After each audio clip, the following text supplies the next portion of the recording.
বিরতির পর স্বাগত। আবারও চাকরির দাবিতে এসটিজিটির ছাত্রছাত্রীরা তারা ডেপুটেশন দুঃখিত তারা আজ বিক্ষোভে সামিল হয় এবং তারা জানাচ্ছেন যে খুব দ্রুত তাদেরকে চাকরি দিতে হবে। তাই মুখ্যমন্ত্রীর কাছে আবেদন জানিয়েই 2022 সালের এসটিজিটি পাশ করা ছাত্রছাত্রীরা এদিন আগরতলা সিটি সেন্টারের সামনে প্ল্যাকার্ড হাতে নিয়ে বিক্ষোভ প্রদর্শন করেন এবং মুখ্যমন্ত্রীর কাছে করজোড়ে অনুরোধ করেন এসটিজিটির ছাত্রছাত্রীরা যে তাদের অতি দ্রুত চাকরি দিতে হবে।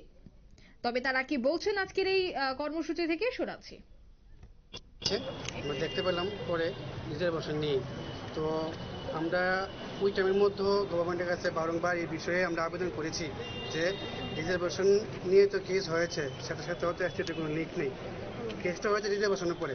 গভর্নমেন্ট চাইলে রিজার্ভেশন মেনে পোস্ট ইনক্রিজ করে কোয়ালিফাইড ক্যান্ডিডেট রিক্রুট করতে পারে, কারণ কোর্টের অপেক্ষা বসে থাকলে শিক্ষক নিয়োগ প্রক্রিয়া অনেকটাই লেট হয়ে যাবে। এখন আপনি দেখতে পাচ্ছেন যে বিগত দিনে আমরা দেখতে পারলাম কোনো একটা স্কুলে স্টুডেন্টরা বাইরে এসে আন্দোলন করতে লাগলো, কেন তাদের টিচার নেই।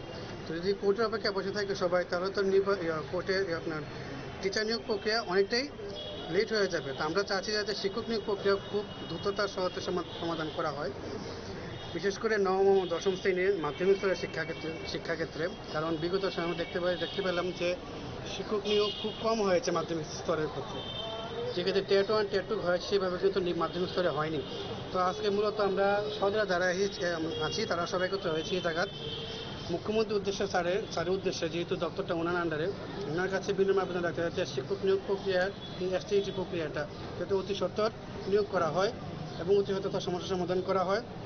আমরা আশাবাদী হয়তো সরকার অতি সত্বর আমাদের নিয়োগ করবে, কারণ তারও দেখতে পাচ্ছে যে শিক্ষক নিয়োগ করাটা খুব দরকার, কারণ অনেক ক্রাইসিস টিচারগুলো স্কুলগুলোর মধ্যে টিচারের, এবং প্রতি বছর অনেক রিটায়ারমেন্টে যাচ্ছে টিচাররা, কিন্তু সেই পরিমাণ নিয়োগ হচ্ছে না। তো বিআরপি সিআরপি ক্যান্ডিডেট, তারপর দিয়ে আপনার আদার যে ভোকেশনাল টিচারগুলো রিক্রুট করা হয়, তাদের দিয়ে তো শিক্ষা ব্যবস্থা ক্লাস করে শিক্ষা ব্যবস্থা উন্নতি করা সম্ভব নয়। আপনারা শুনলেন তাদের বক্তব্য। আগরতলা সিটি সেন্টারের সামনে আজ তারা এই কর্মসূচি পালন করেন। মুখ্যমন্ত্রীর হস্তক্ষেপের আবেদন তারা করছেন। 2022 সালে তারা উত্তীর্ণ, কিন্তু এখনো পর্যন্ত রাজ্য সরকার তাদেরকে নিয়োগ করেনি। তাই অতি দ্রুত যেন তাদেরকে নিয়োগ করে, সেই নিয়োগ সংক্রান্ত বিষয়ে আজকের এই বিক্ষোভ কর্মসূচি বলেই তারা জানাচ্ছেন। এখন দেখার বিষয় এই বিষয়ে মুখ্যমন্ত্রী কোনো ধরনের পদক্ষেপ গ্রহণ করে কিনা। নিয়ে নিচ্ছে ছোট্ট একটি বিজ্ঞাপন বিরতি, সঙ্গে থাকুন।